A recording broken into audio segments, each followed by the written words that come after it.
Hello everyone, I am Dr. Barasa Deka.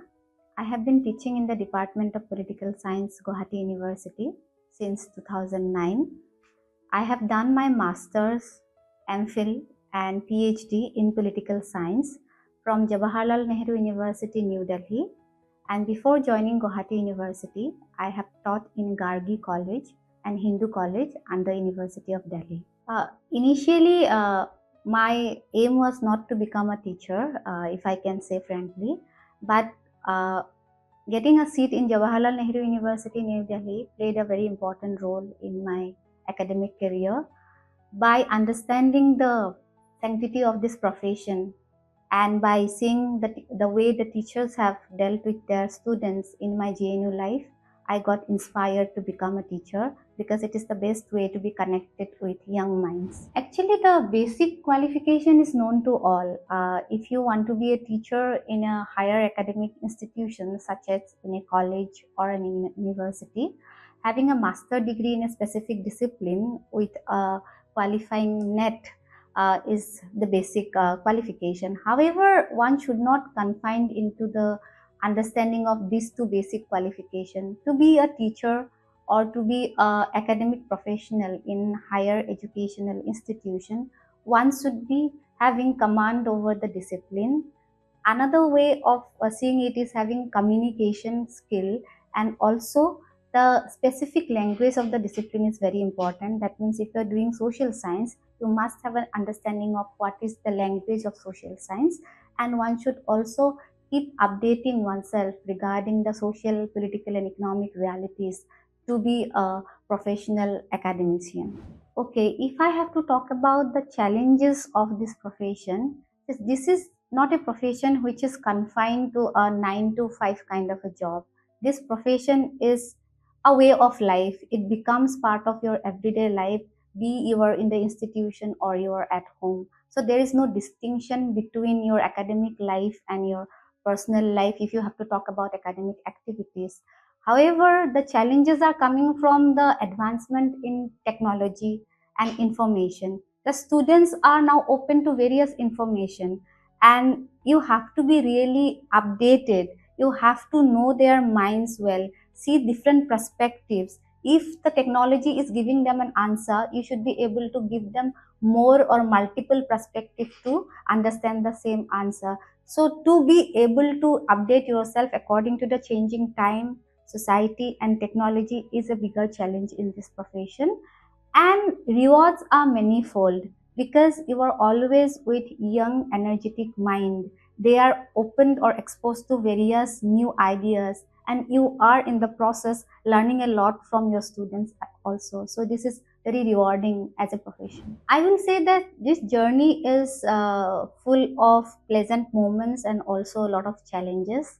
I would say that teaching in Delhi University gave me a very good confidence to conduct the classes, because when you talk about teaching in Delhi, the students are from across India, and to teach the students from various cultural backgrounds and having different academic levels, uh, it is a very important milestone in my career. From therein, I have gathered a lot of experience, and doing a PhD from JNU also helped me a lot because there I developed a lot of reading habits, a lot of library habits, and also I got exposed to various international textbooks and interpretations of those.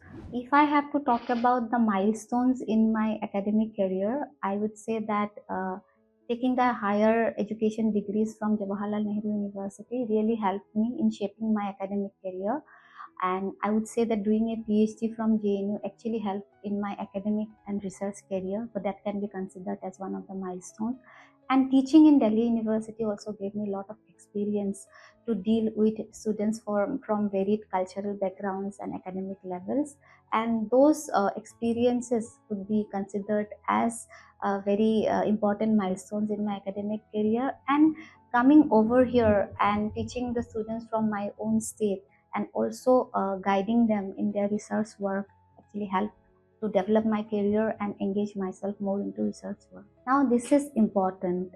Over the year, the profession of teaching has changed a lot, And nowadays the traditional way of conducting classes or the mode of giving or imparting knowledge has changed. It is not the earlier way of a teacher standing in the class and lecturing for a stipulated hour and students will be only the audience into it. Now the teaching profession has become more interactive. The teaching profession has also become very challenging, that you need to be updated with the current happenings, your social, economic, political realities.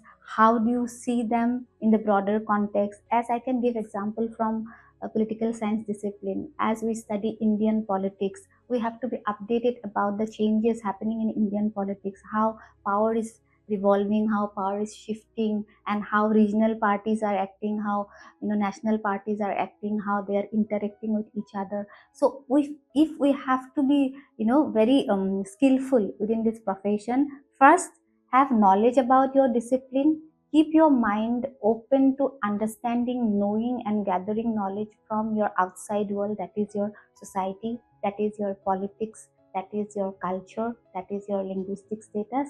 And also always try to be a learner. That is the most important part of this profession. So if you are entering into teaching profession, go like a student, not like a teacher. If you go like a student, your knowledge horizon will always broaden, and always try to add something extra to the existing knowledge of your students. When you are adding extra to their knowledge, then you are a teacher. If you are giving them the same thing that they already know, then you don't qualify, you don't gather that kind of confidence to be a teacher. If you are a student of political science, or let's say you're pursuing a master's in political science, you may go for the teaching profession. Secondly, you go for research. There are multiple research institutions all over the world and also in India, such as ICSSR, ICHR. From there, you can take up projects and engage yourself into research work.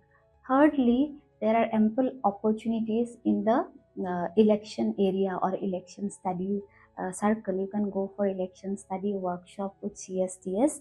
There are different workshop and research methodology workshop held by different higher educational institutions and also various research institutions, such as Young Scholars Meet, Research Methodology Meet, etc. You can gather ample knowledge from that. Apart from that, one can also go for competitive examination, and political science remains a very vital subject for competing into those competitive examinations such as APSC, UPSC, and other allied services. Because when you're doing political science, you are not only studying the theoretical and philosophical perspective of political science, you are doing Indian constitution, you are doing public administration, you are also doing international relations. So multiple opportunities are also there in the field of competitive examination or Indian civil services or civil services in specific states.